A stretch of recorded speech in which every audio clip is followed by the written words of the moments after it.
Body में sensations होते हैं, प्लस उनको कंट्रोल करते हैं। कैसे सेंसेशंस?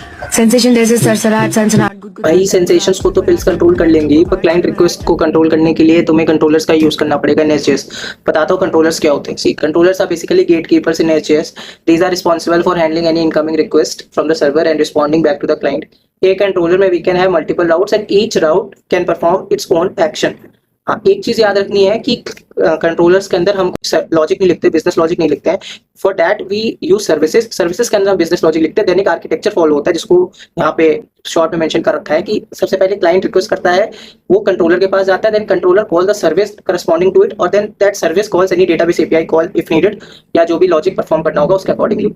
नाउ एक एग्जांपल के लेट्स से ये एक यूजर सर्विस डॉट TS है, जिसके अंदर हमने यूजर एंडपॉइंट से रिलेटेड जो भी डेटा है वो हमने यहाँ पे एक्यूमुलेट करके रखा हुआ है, जिसके अंदर अभी के लिए फाइंड ऑल फंक्शन है और क्रिएट फंक्शन है। नाउ हम एक यूजर कंट्रोलर डॉट TS बनाएंगे जिसमें यूजर एंडपॉइंट पे जो भी रिक्वेस्ट आ रही है वो सबसे पहले यूजर कंट्रोलर के पास जाएगी, जिसमें अगर if it is a get request then get all function will be called, and if it is a post request then create function will be called. In this way we can create और maintain a good architectural design for a backend